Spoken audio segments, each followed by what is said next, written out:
Bien, muchas gracias. Buenas noches, entonces, presidente, y a todo el Pleno. Se trata de la actualización de una ley vigente, de la Ley 12, número 28.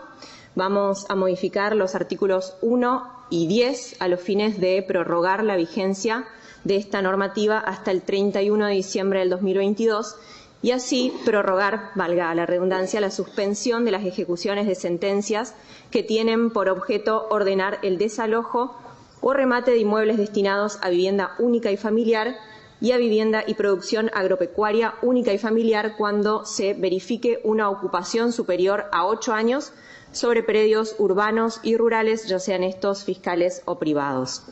La vigencia de la suspensión estará nuevamente sujeta a que los beneficiarios acrediten en el expediente judicial que se encuentran empadronados conforme lo prevé el artículo 6 antes del 27 de mayo del 2022. Señor presidente, la problemática del proyecto de ley que nos convoca hoy es una problemática mundial. Esta crisis ha alertado a los gobiernos del mundo sobre la alarmante urgencia de saldar la deuda respecto de la situación habitacional. Hace muy poquito leíamos sobre la decisión adoptada por el gobierno de una de las capitales del primer mundo, como le dicen, ¿no?, de Berlín, que compró algo así como 15.000 viviendas y 450 locales a las principales inmobiliarias y buscan de esta manera intervenir en los precios de los alquileres, que es uno de los mayores problemas que tienen en esa ciudad. Entre dos inmobiliarias concentran más de 200.000 viviendas y locales comerciales, lo que tiene como consecuencia directa que más del 80% de los berlineses no pueden acceder a una vivienda propia y deban alquilar. Libre mercado, que le dicen por ahí, ¿no es cierto? Una semana después, de hecho, votaron un referendo que fue no vinculante, en el cual el Estado le preguntaba a la población si estaban a favor de que el Estado compre con dinero público algo así como 240.000 viviendas, además de crear una suerte de empresa de viviendas que gestione los alquileres. Spoiler para quienes no leyeron la noticia, casi un 57% de los votantes están a favor de que el Estado intervenga en el mercado del negocio inmobiliario. Les cuento esto porque me parece que está más que interesante poder ver cómo capitales y ciudades del mundo abordan la temática de la crisis habitacional. Más de la mitad de la población del mundo vive actualmente en ciudades. Según las previsiones para el 2050, la población urbana mundial prácticamente se va a duplicar, lo que va a hacer de la urbanización uno de los fenómenos más transformadores del siglo XXI. Y aunque las ciudades pasan por enormes cambios que generan enormes crecimientos económicos para muchas de ellas, es necesario que nos replanteemos la forma en que vivimos en ella y cómo las gestionamos también, aún más si pensamos en garantizar un futuro para todos. Acá mismo, en Posadas, estamos observando ese viraje y creo que vale como ejemplo, ¿no es cierto? Con el lema Posadas Sustentable se creó el Centro Verde Municipal en Nemesio Parma, el Ecopunto Móvil y otras tantas cosas más. Y lo menciono porque esto también es parte fundamental del derecho humano de acceso al hábitat, a la vivienda, que está reconocido en nuestra Constitución Nacional y en diversos tratados e instrumentos internacionales a los cuales la Argentina ha adherido, ha ratificado, y es la base esencial para el disfrute de todo el resto de los derechos, los económicos, los sociales, los culturales. Cuando hablamos de vivienda no nos referimos simplemente a un techo, no tenemos que interpretarlo de manera restrictiva. Deben incluirse diversos aspectos, tales como la habitabilidad, la disponibilidad de servicios básicos, agua potable, luz, cloacas, infraestructura, la seguridad jurídica en la tenencia, los gastos de vivienda que sean soportables, como le comentaba recién en el caso de Berlín, ¿no es cierto? Pero el derecho a una vivienda adecuada no exige que el Estado construya viviendas para toda la población. Esto es económicamente inviable para cualquier Estado, también para nuestra provincia, por supuesto. Sí comprende medidas necesarias para prevenir la falta de un techo, prohibir los desalojos forzosos, centrarse en los grupos más vulnerables, los más marginados, consolidar la seguridad en la tenencia para todos y para todas, poder aspirar a una propiedad en algún momento, ¿no es cierto?, y garantizar que esta vivienda para todas las personas sea adecuada. En el contexto actual de emergencia económica y sanitaria mundial, el Gobierno de Misiones ha reforzado el compromiso asumido con la vivienda digna a través de sus distintos programas, facilitando el acceso a la vivienda a quienes tienen ingresos limitados, mediante obras de pavimento, dotación de cloacas, tendido eléctrico, antenas satelitales que continúan garantizando servicios básicos a los barrios más precarizados. La realidad del déficit habitacional en nuestra provincia se encara desde varios organismos y varias instituciones. El Instituto Provincial de Desarrollo Habitacional, como uno de los más importantes, que sostuvo en este año la construcción de 864 viviendas de madera, 1.600 viviendas de mampostería. Se encuentran en proceso de licitación de la construcción de otras 1.400 viviendas de madera más. Se sostienen desde hace muchísimos años la construcción de viviendas rurales. Dos programas importantísimos como son el arreglo Mi Casa, Construyo Mi Casa. También se ofrecen terrenos.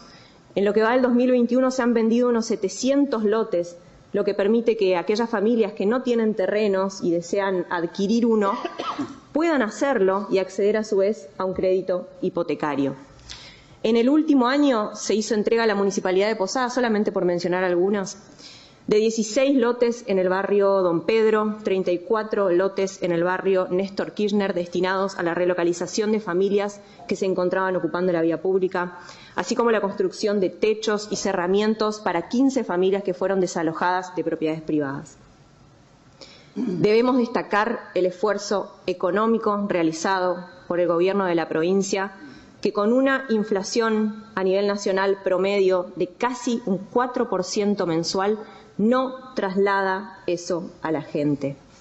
Continúa financiando a 20 años con una tasa anual bajísima. Con estos datos, que hay que darlos, nos damos cuenta de que para nada, prorrogar la suspensión de los desalojos es la primera opción para este Gobierno. Sabemos de sobra que una de las mayores problemáticas respecto de la tierra en nuestra provincia es la titularización, tema ampliamente debatido en este recinto. Lo hemos debatido incluso el miércoles en la última reunión de Comisión de Legislación en ocasión del tratamiento de diversas herramientas legislativas, porque esta problemática no puede abordarse desde solamente una arista, desde solamente un organismo o una institución, sino que debe ser encarado con una batería de herramientas legislativas, de políticas públicas, desde una actitud responsable por parte de dirigentes, movimientos sociales y sobre todo también del sector privado. Desde el Instituto Provincial de Desarrollo Habitacional se viene acompañando este proceso que es, créanme, de una importancia extraordinaria. Hablo de la titularización. No es el único organismo, nuevamente lo repito. Vienen haciéndolo a un ritmo aproximado de 3.500 títulos por año. La participación del Instituto en estas instancias de negociación se inicia a partir de un conflicto que surgió hace unos años en la chacra 252 de Posadas, no sé si lo recuerdan, en la cual una propiedad privada era ocupada por más de 200 familias y con la intervención se logró concretar la compra por parte de los ocupantes a la propietaria, siendo el IPRODA el que absorbe los costos relacionados a la transacción. Y fue a partir de esa experiencia que el Instituto estandarizó este procedimiento y se le dio el nombre de Programa de Regularización Dominial. Desde el 2006 a la fecha de hoy se han entregado 15.949 escrituras.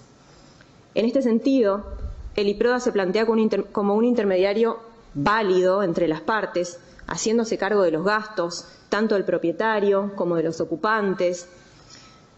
Realiza el relevamiento social de las familias, encara la mensura irregular del terreno. Una vez que se aprueba esa mensura, incluso también se elabora el boleto de compraventa y se entrega como paso final el título de compraventa en un proceso que le significa al Estado una erogación, pero que lo hace con total compromiso y responsabilidad. Esta titularización, colegas, no es solamente otorgarle seguridad jurídica a quienes se encuentran en una situación de irregularidad, sino que también significa transformar ese bien en un bien transable, es decir, pasible de compra, de venta, incluso también que contribuya con el pago de tasas municipales.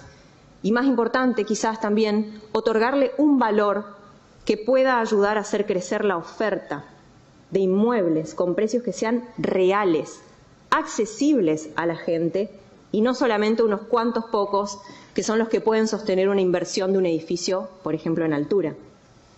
Y este es un punto importante, lo mencioné el año pasado en el tratamiento de esta misma ley y lo voy a mencionar nuevamente ahora. Tenemos aquí, en nuestra ciudad, como en Berlín y como en muchas ciudades del mundo, una dura batalla contra los capitales especuladores, para los cuales el déficit de los terrenos urbanos o de los terrenos urbanos con infraestructura es un negocio al que la mayoría de nosotros, al que la mayoría de nuestra gente no puede acceder. Por otro lado, la Subsecretaría de Tierras y Colonización también atiende las demandas de titularización de inmuebles fiscales, rurales y urbanos. A través del programa Mi Título, que se pone en marcha en el 2016, han logrado más de 30.000 soluciones de tierra en toda la provincia. Durante la pandemia, en el año 2020, se han concretado más de 200 escrituras y 3.500 lotes mensurados.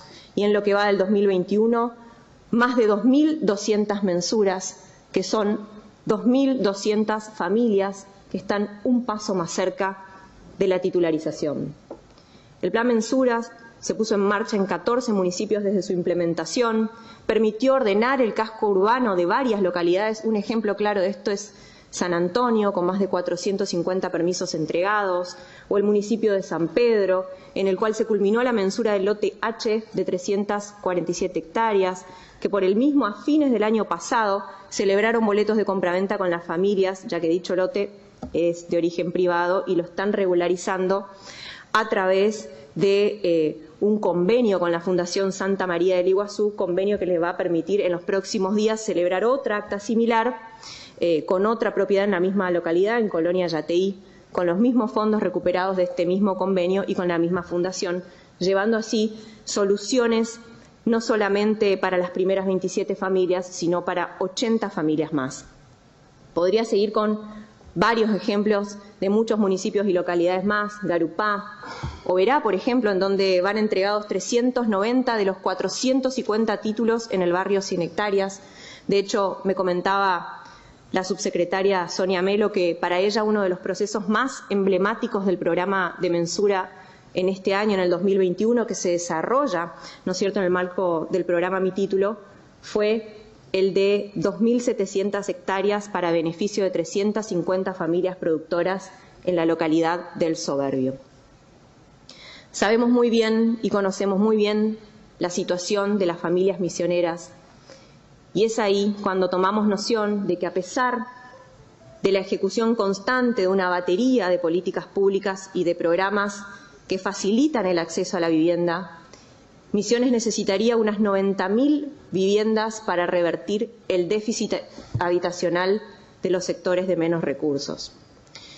Y es allí donde deviene necesario, y más que necesario, urgente, prorrogar normativas como la que estamos tratando ahora, porque tenemos que ponernos al lado de los que peor la pasan. Debemos continuar protegiendo lo poco que tienen algunas familias mediante este tipo de leyes.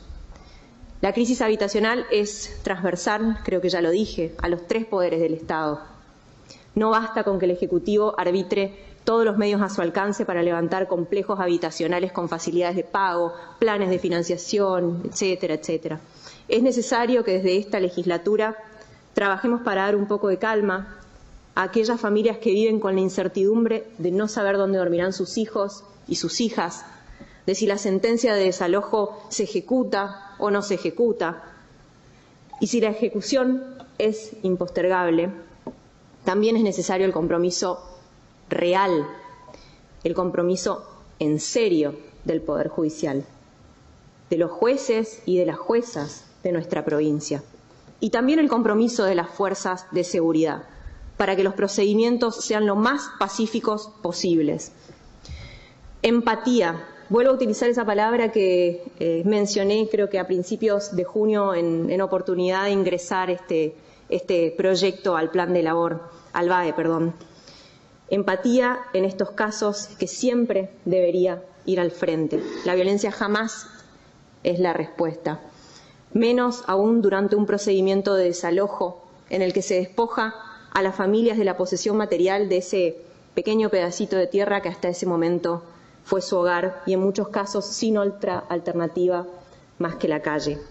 Y destaco esto porque no es el abordaje, lamentablemente, que se le da a esta temática en otros lugares de nuestro país. En Misiones se implementan políticas concretas, se otorga presupuesto para tratar el tema y se aborda la problemática desde una perspectiva de realidad, de derechos y con absoluta responsabilidad. Señor presidente, este expediente estuvo durante 10 reuniones en el plan de labor de la Comisión previo a obtener dictamen por mayoría, sobradísimo tiempo para el análisis, para el planteo de inquietudes, de propuestas innovadoras, si no eran innovadoras propuestas, bastaba, o una postura colaborativa. Damos por descontado, además, ¿no es cierto?, de que la crisis habitacional es un problema social que todos y todas acá conocemos. Sabemos que es grave, sabemos que es urgente y sabemos que no admite dilaciones. Por eso espero que nos acompañen con su voto afirmativo.